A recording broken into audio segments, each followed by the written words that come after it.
Boa noite, povo de Deus, povo abençoado, né? Mais uma noite estamos aqui, de frente com o pastor, e todas as pessoas agora estão nos ouvindo, nos vendo pelas redes sociais. Você que está nos vendo aí pelo Instagram, pelo Facebook, por favor, comece a compartilhar, porque hoje nós temos um tema super interessante, né? Nessas próximas terça-feira nós vamos falar um pouquinho, conhecer um pouquinho das igrejas que faz parte aqui da cidade de Guanambi e da região.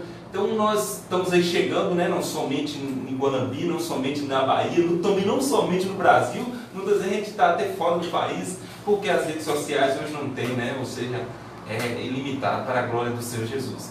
Então você é convidado, né, para compartilhar. Quanto mais você compartilhar esse vídeo, mais pessoas podem acessar. Então vai compartilhando, vai mandando a sua pergunta, porque hoje nós estamos com o pastor Edson, que é pastor da Presbiteriana, e nós vamos conhecer um pouco dessa igreja, uma igreja que tem uma história ampla aqui no Brasil, tanto no mundo também, né? Não é uma igreja somente Brasil, mas é uma igreja que ele vai falar um pouquinho, e você pode ter suas dúvidas, né? Ela tem um diferencial. Qual o diferencial dessa igreja presbiteriana? Já está aqui na cidade, não sei há quanto tempo, ele também vai falar há quanto tempo está aqui nessa cidade. Então se você tem uma pergunta, mande para nós, compartilhe, participe, e você vai ser sorteado com um Texas Burger.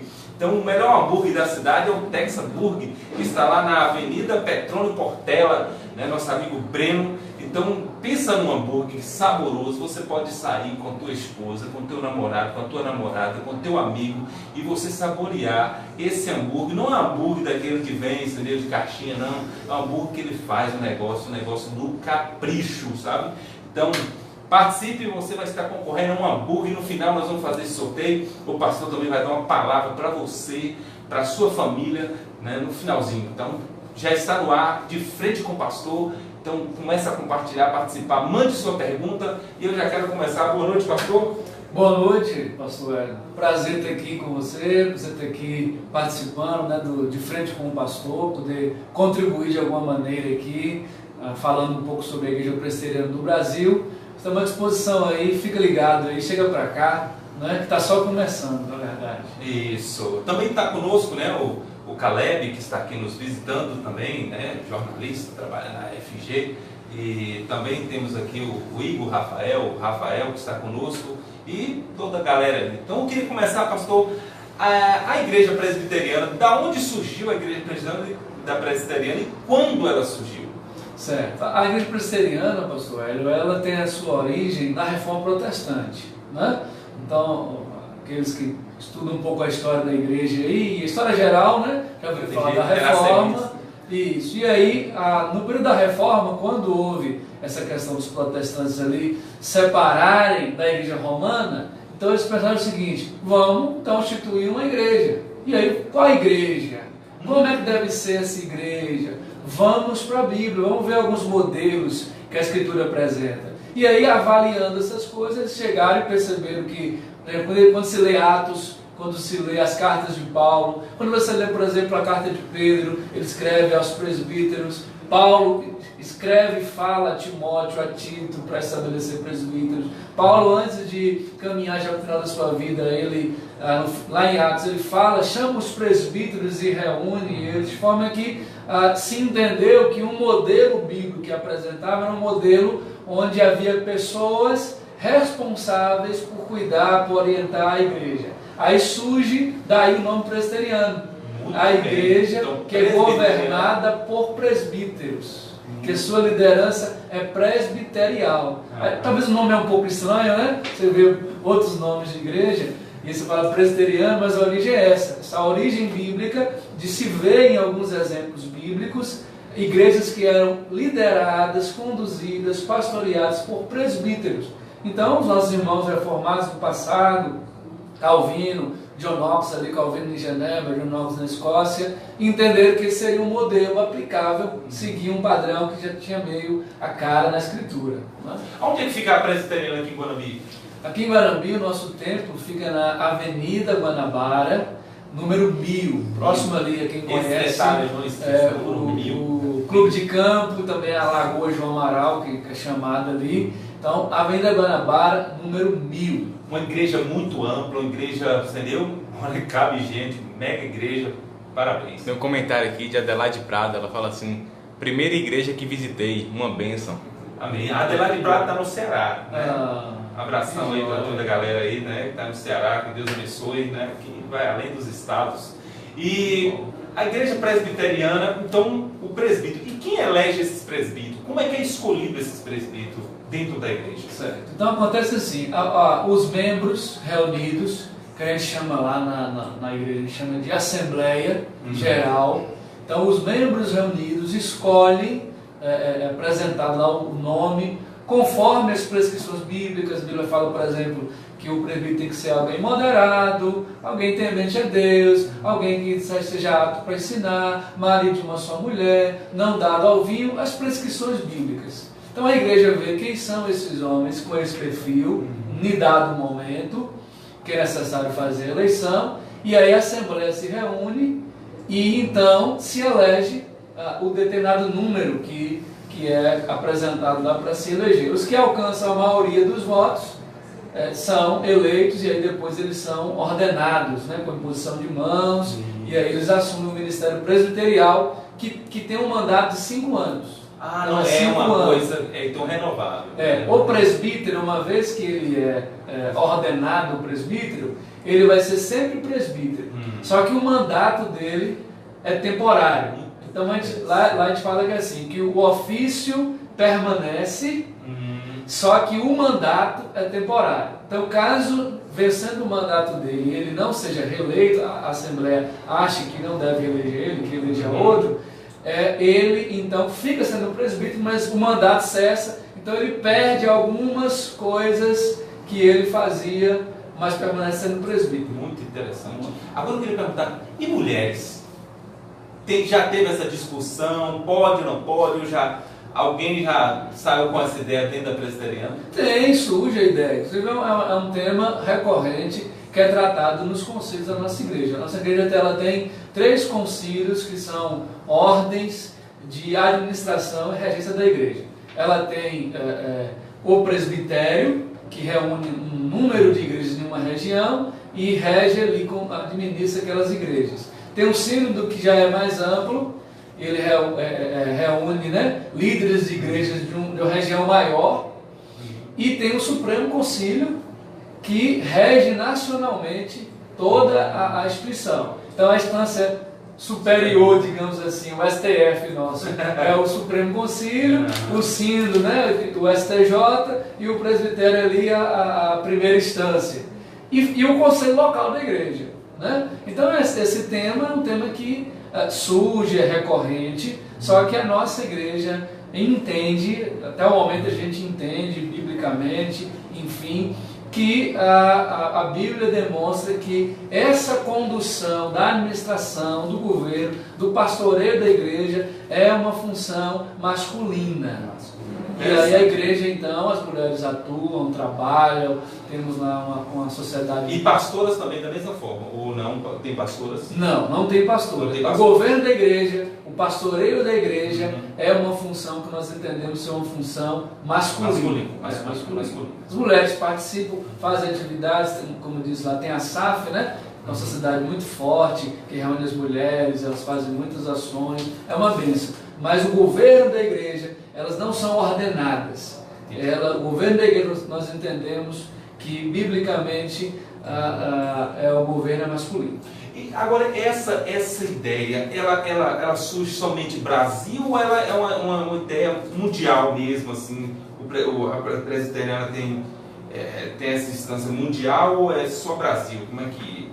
Ela chegou no Brasil quando também? A presbiteriana começou no Brasil quando? A igreja presbiteriana começa no Brasil, é uma data que a gente tem muito significativa para a gente, quando o primeiro missionário presbiteriano, vindo dos Estados Unidos, que foi a Chibel Green Simonton, decidiu, ele estava num seminário nos Estados Unidos, em Princeton, e ele decide, entende que o chamado de Deus para ele é vir ser missionário no Brasil.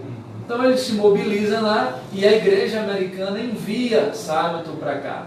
Então ele chega aqui no Brasil de barco em 12 de agosto de 1859. 1859. Então 12 de agosto é o dia nosso, o dia do presbiterianismo nacional. Então assim, é a data que a gente conta como uma data em que começa o trabalho presbiteriano com Simonton. Ele chegou sozinho, só tinha ele, não tinha mais nenhum crente, mas foi com a chegada dele que iniciou esse trabalho. Então, se a gente fizer a conta aqui, esse ano, 12 de agosto próximo, completamos só no Brasil 160 anos de história. E o todo começo começou lá também, foi em que país? Foi na Genebra? Não, aí começa com a reforma protestante, né? Aí em Genebra começa esse pensamento de qual é a igreja que a gente, qual o tipo de igreja, com Calvino, na Escócia com Knox, na Inglaterra, né? Aqueles países ali da Europa ali que surge.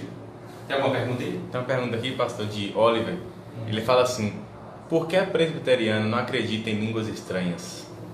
Muito bem. Polêmico e bem colocado. Muito bem. A questão é, talvez, Oliver, você não as informações, né, não sejam bem essas. A igreja não é que a igreja presbiteriana não acredita em línguas estranhas. Ela acredita, a Bíblia está dizendo que teve, né? Paulo diz lá, né, para os irmãos em Coríntios, até para eles aprenderem a lidar melhor com aquele dom. Então não é que a igreja não acredita nessa possibilidade. Agora, isso não é uma ênfase da igreja. A igreja entende que a Bíblia, com a maior clareza possível, deve ser apresentada. Então Paulo, por exemplo, vai dizer assim, olha, se eu falar 1000 palavras e você não entender nada, então não valeu nada. Então é melhor falar 10 que você entenda. Então, nesse sentido, nós entendemos que esse foi um momento na história da igreja, onde essas manifestações aconteceram, e que hoje já não é mais tão assim como a gente vê os movimentos nesse dia. Mas negar a existência disso seria negar a Bíblia. E entendemos que Deus, claro, pode agir das maneiras que Ele queira agir, mas que hoje há um tempo novo, onde a gente tem a palavra já como manual para nós, e o melhor desafio para a gente é comunicar o Evangelho com o máximo de clareza possível. Então, nós não digamos assim, promovemos esse tipo de prática. Olha, pastor, foi uma resposta bem legal, porque nem todo mundo tinha essa compreensão, né? Essa compreensão desse ponto de vista. Mas eu queria perguntar mais um detalhezinho sobre isso aí. Se alguém lá dentro começa a ter esse comportamento, né? Começa a ter esse comportamento de falar em línguas, qual é a atitude do presbítero, da liderança da igreja em relação a essa pessoa? Muito bem, então eu vou começar dando a orientação bíblica. A orientação bíblica de Paulo é que se alguém fala e não tiver alguém que interprete, que não fale. Então, fica calado. Então, é a ordem bíblica. Agora, na prática, se acontecer, né, alguma coisa, vai depender de cada ministro, de cada pessoa que estiver conduzindo lá. Ele pode fazer como Paulo diz: não tem ninguém que interprete aqui, irmão, por favor, segura aí.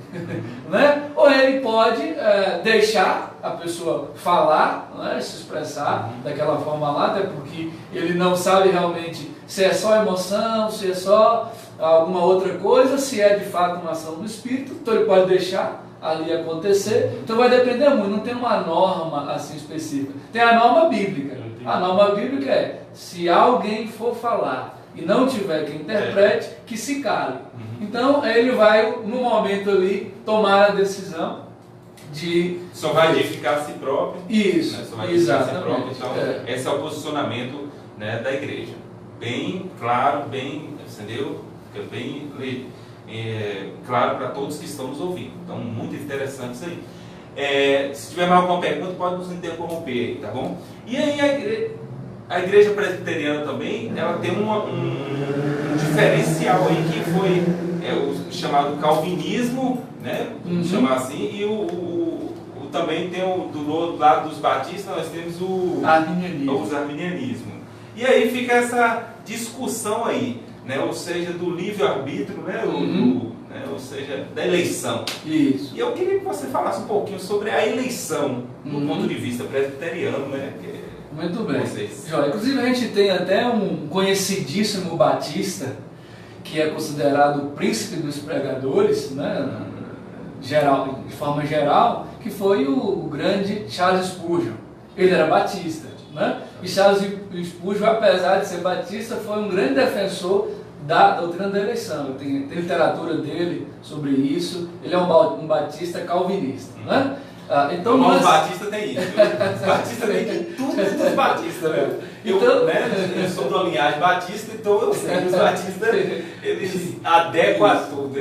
Mas a gente fala Spurgeon porque ele foi um grande batista, né? Um cara que até hoje é citado. Você entrar na internet, no Google aí, botar Spurgeon, você vê 300 mil coisas sobre ele. E aí então nós entendemos a nossa herança bíblica e calvinista, né? Calvino foi o grande teólogo do movimento reformado, Lutero foi o grande guerreiro e Calvino foi o grande teólogo, o grande exegeta. Daí o destaque ao nome dele.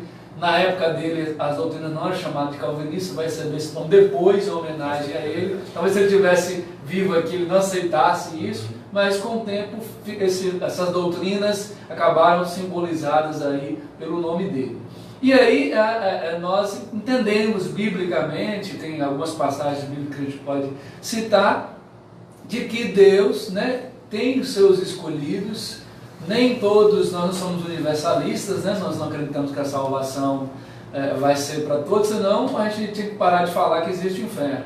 Então alguém vai para o inferno, a Bíblia diz que o caminho espaçoso vai passar muita gente. Jesus pregou, é interessante quando você lê o Evangelho, Jesus pregou mais sobre o inferno do que céu, assim, em termos de citações. Se você fizer uma contagem, ele cita mais inferno propriamente do que céu. Então esse número dos que serão salvos são o número dos eleitos de Deus. Agora, a igreja sabe quem é? Não.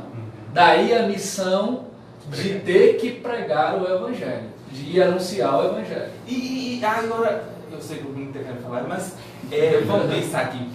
Porque os batistas fazem apelo, né? Nós fazemos apelo. Vocês fazem apelo? Assim, quem quer aceitar Jesus, ou quem quer entregar a sua vida a Jesus, ou quem quer assumir o compromisso de Jesus, seja qual tipo for. Muito bem. Eu poderia dizer que há no meio da nossa igreja alguns irmãos, né, que são radicalmente contra o apelo. Há alguns que fazem apelo, mas um apelo moderado, se eu posso dizer assim. E tem uns que são bem liberais mesmo em termos de apelo. Não tem uma ordem institucional com uma proibição, entendeu? Eu particularmente entendo que é possível fazer o apelo, não a apelação. Eu acho que muitas pessoas fazem apelação. Eu entendo que é possível fazer o apelo. Quando Jesus diz, vinde a mim, é um apelo, entendeu? Pastor, só para dar para você, tem um pastor que ele viu o cara fazendo apelo, o pastor fazendo apelo, ninguém foi na frente, ninguém aceitou Jesus. Aí ele falou assim, faz apelo é assim, todo mundo aí, você viu? Queria que você fechasse os olhos, fizesse oração comigo. Senhor Jesus, eu entrego a minha vida para o Senhor, eu de hoje em diante eu quero ser uma bênção, tal. Quem fez essa oração pela primeira vez? Aí ela levanta a mão, então vem para cá na frente, você vai aceitar. Você acabou de aceitar Jesus. Você acabou de aceitar Jesus. É estratégia. Uma forma inteligente. Legal, assim. Tem alguém aí para falar? Tem uma pergunta aqui, pastor. É para ele aí. Thaís Castro. Por que a igreja presbiteriana batiza crianças? E a partir de que idade é permitido que a criança seja batizada? Muito bem.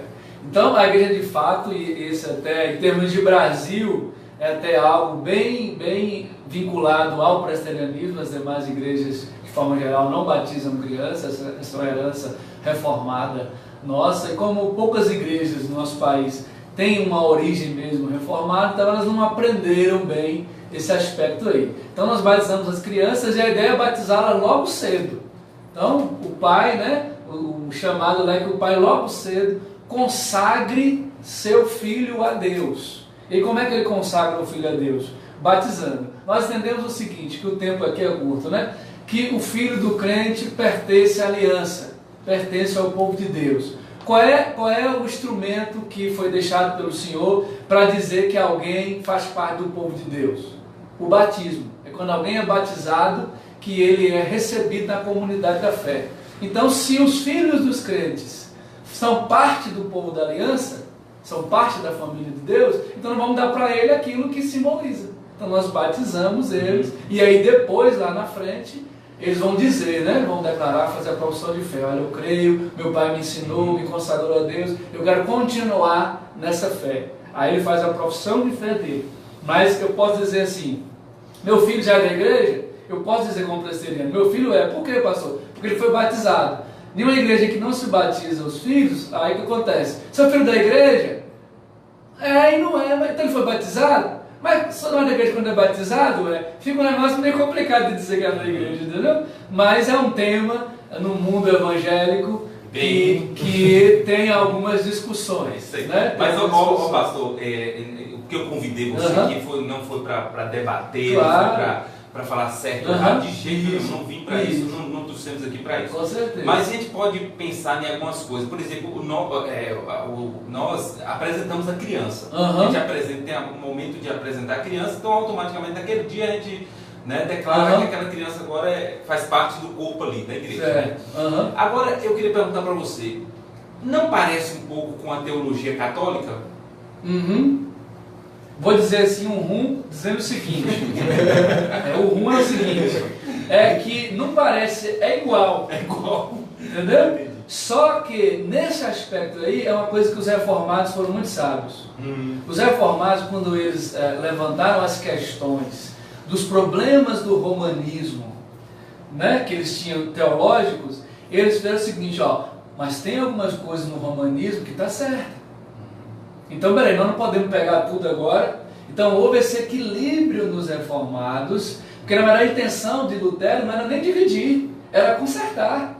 Só que a coisa não foi aceita e houve de fato separação. Então, eles falaram o seguinte, o que está na igreja romana que não está errado, que é bíblico? Nós vamos deixar. O que está errado a gente tira. Então, uma das questões que os reformados moderados, porque tinha a linha mais radical, que os moderados entenderam foi que o batismo era uma doutrina correta das crianças. Então, vamos manter isso, como outras coisas que foram mantidas que eram corretas. Não vamos mexer no que está certo, entendeu? Vamos mexer nos problemas.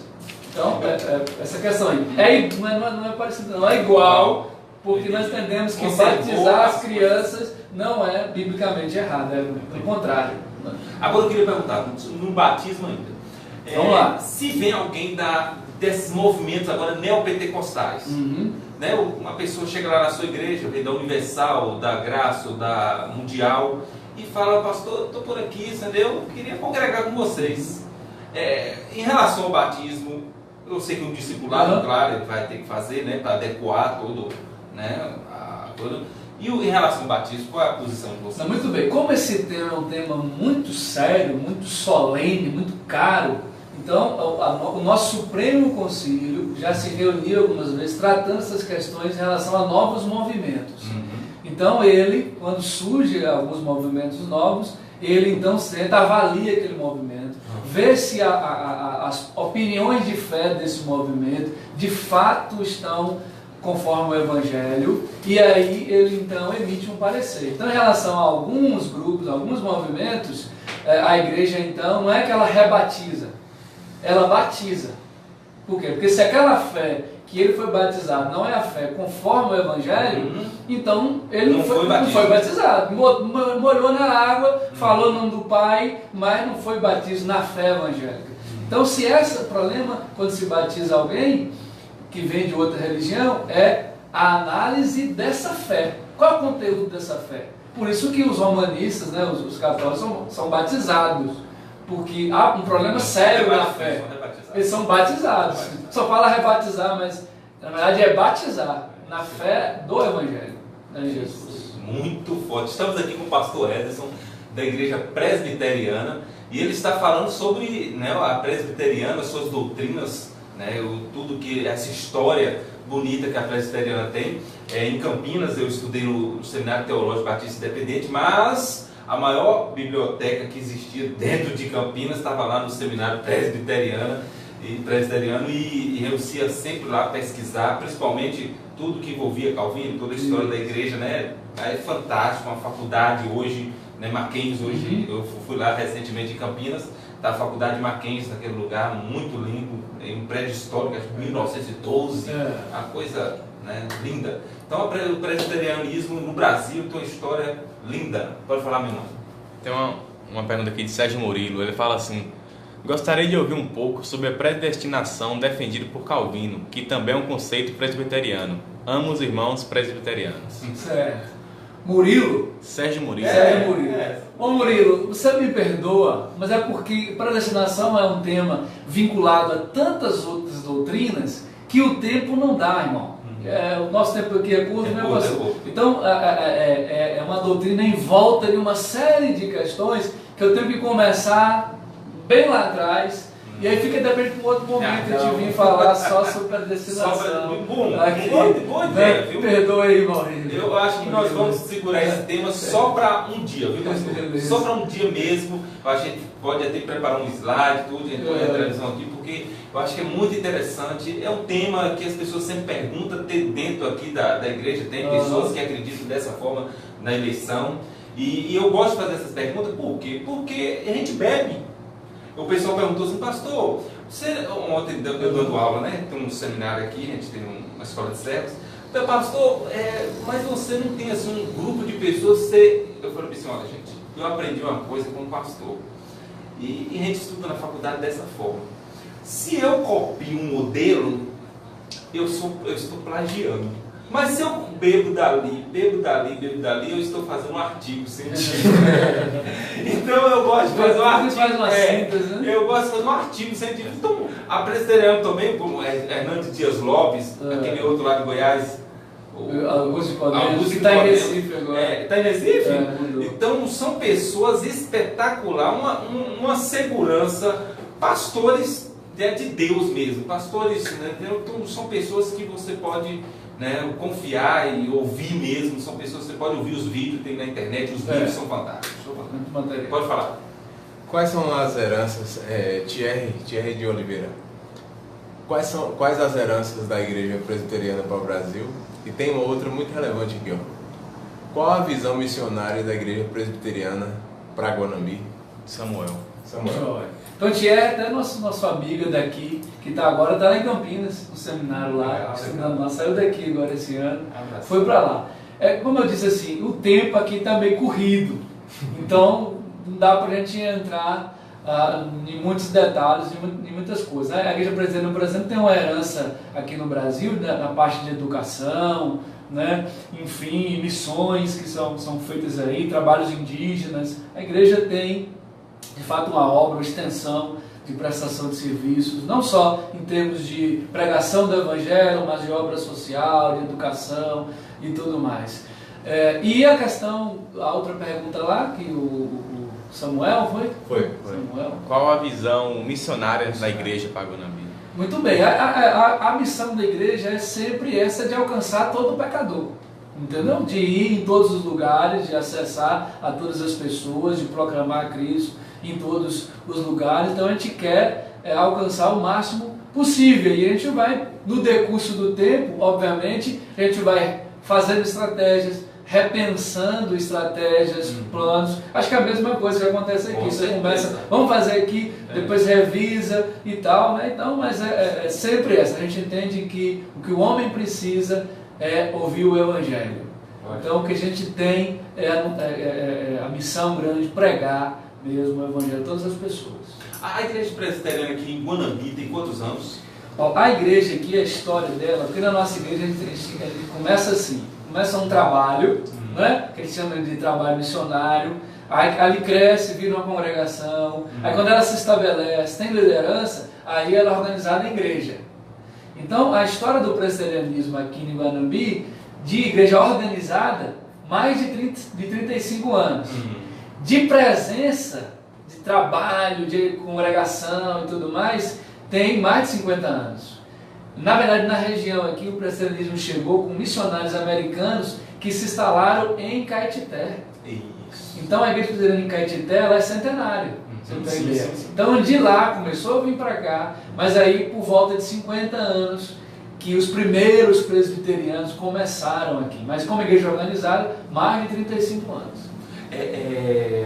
Aí tem também, vocês são presbiterianos do Brasil, né? Isso. E tem também presbiteriana conservadora. Tem a presbiteriana tem a pentecostal renovada, mais linha pentecostal. Tem também Cadité, aqui em Guanambi não tem a renovada. Tem a independente. Então, tem vários ramos aí, entendeu? No decurso dos anos, às vezes, alguns grupos começaram a pensar algumas formas diferentes e aí optaram por seguir o caminho, né? Permaneceram o nome presbiteriano, mas do Brasil é essa que a gente representa aqui, de origem reformada. Olha, estamos aqui conversando, né, e já estamos encerrando. Eu queria que ele preparasse um texto bíblico aqui, que ele vai ler um texto bíblico e orar com você, dar uma palavra para você neste momento, né, o pastor Ederson. E se você está participando, você está concorrendo a um lanche, um super lanche lá do Texaburg. Texaburg que fica na Avenida Petrônio Portela.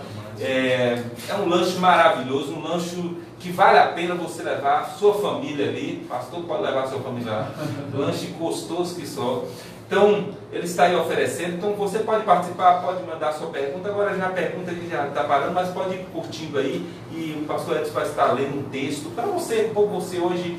Lembrando também, amanhã nós vamos estar falando aqui na igreja nós estamos falando sobre as cartas, né, as igrejas do Apocalipse. E amanhã nós vamos falar sobre Esmirna. Né, nós falamos sobre Éfeso, uma igreja que falhou porque faltou amor. Né, uma igreja que falhou porque faltou amor. E Esmirna é uma igreja do sofrimento. Uma igreja que entendeu que o sofrimento pode vir, mas nós vencemos. E ela não fraquejou, ela não vacilou, a fé dela continuou, mesmo no meio de tanto sofrimento que ela viveu. Então amanhã, às 19h30, venha participar conosco na Avenida Santos Dumont, né, aqui do culto, e estudar sobre essa igreja do sofrimento. E hoje as pessoas não aguentam sofrimento, hoje as pessoas acovardas, da depressão, da síndrome do pânico, da tantas coisas. Por que não dá sofrimento? Isso tudo tem a constituição do sujeito, a constituição como nós criamos nossos filhos não são preparados para sofrer, e a igreja da mesma forma, chega quando na igreja, qualquer probleminha é momento de se desesperar, e aquela igreja é uma igreja valente, forte, que nós vamos estar estudando amanhã, que é muito importante. Deus assim abençoe. Amém. Então eu quero, antes de ler, quero cumprimentar os irmãos, da nossa alegria de estar aqui com vocês participando, vocês que estão aí nos assistindo aí, os irmãos presbiterianos que estão por aí, de Guanambi, o Thierry lá em Campinas, Sidney, um abração aí. Quando eu me converti, na frente do púlpito lá da minha igreja, pastor Hélio, tinha um versículo bíblico talhado na madeira lá, e o versículo era João 17:17. É uma parte da oração de Jesus, onde ele ora pelos seus discípulos, dizendo: santifica-os na verdade, a tua palavra é a verdade. Então esse é o texto que eu quero compartilhar com vocês aqui, e dizer o seguinte: Jesus disse que a verdade é a palavra de Deus. Se você quer descobrir a verdade, e descobri-la é encontrar a liberdade, porque é a verdade que liberta, você precisa vir conhecer, ouvir a palavra de Deus. Talvez você está aí buscando filosofia, buscando tantas outras coisas, tentando encontrar a verdade. Você não precisa mais. Está aqui, ó. Está aqui a verdade para você.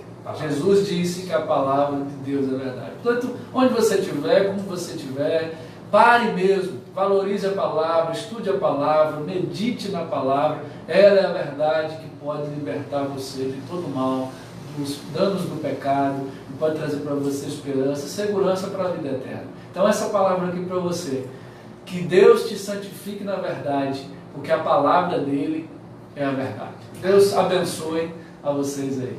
Amém, aleluia. Então vamos orar, né, por toda essa galera que está aí nos ouvindo, né, pessoas aí. Queria orar agora para o pastor. Vamos fazer uma oração. Senhor amado, nós estamos aqui nessa noite, nesse canal, tendo essa oportunidade de conversarmos, de falarmos das coisas concernentes à tua igreja, ao teu reino, à tua palavra. Mas nós queremos agora, Senhor, parar e orar, interceder ao Senhor por nossos irmãos, por nossos amigos, por cada pessoa que nesse momento acompanha aqui essa programação. Meu Deus, talvez alguns aflitos, talvez alguns passando por um momento de depressão, problemas familiares, ó Deus, e tantos outros problemas que se alojam em nossa vida. Nós, em nome do Senhor Jesus, que é o nome mais poderoso do universo, que é o único nome que é capaz de salvar. Em nome dele, nós queremos abençoar a cada pessoa, nós queremos suplicar a vitória do Senhor na vida de cada um, que o Senhor ilumine, que o Senhor fortaleça, que o Senhor console, que o Senhor conforte, que o Senhor abra portas, que o Senhor repreenda os males, que o Senhor, em nome de Jesus, faça chover bênçãos do Senhor na vida de cada pessoa que agora nos vê e nos escuta. Nós assim oramos, te agradecendo na certeza, Senhor, de que o Senhor é sempre bom, o Senhor sempre abençoa, o Senhor é sempre gracioso conosco. Oramos em nome de Jesus. Amém. Amém. Amém. Lembrando também que nós temos as nossas camisetas, né? Ou seja, Baruch Story, né? Tem essas camisetas que é patrocínio, né? Ou seja, aquilo que patrocina esse programa, que nós estamos aí tentando comprar um equipamento de ponta para transmitirmos em alta resolução, qualidade nas redes sociais. Então você pode adquirir essas camisetas, são lindas camisetas e, né, preços promocional, porque está vindo coisa nova aí, então a gente quer, né, acabar com esse estoque, e você pode adquirir pelas redes sociais, né, Baruch Story, tanto no Instagram como no Facebook, e você pode contactar com os meninos e comprar a sua camiseta. Tem lindas camisetas, vários modelos, e você pode adquirir, nos abençoar e nos ajudar também na transmissão desse programa. Vamos para o sorteio? Vamos ver quem foi que o ganhador, a ganhadora do Texas Burger de hoje. Número 52, Marli Teixeira. Marli, um abração aí, Marli. Marli, nós vamos mandar um recadinho para você e você nos responde, porque aí você vai pegar, né, ou seja, o seu Texas Burger, você marca o dia para ir lá. Breno, que Deus assim abençoe vocês. Na próxima terça-feira nós vamos estar com o pastor Nivaldo da Igreja Brasil para Cristo. A história da Brasil para Cristo eu pouco conheço, né? Mas o pastor Nivaldo vai estar aqui falando, né? Um colega também, e vai estar falando dessa igreja também que está aqui na cidade, quanto tempo. Então vamos participar para a honra e glória do nome de Jesus. Próxima terça às 21h30, de frente com o pastor. Que Deus abençoe a todos em nome de Jesus. Amém?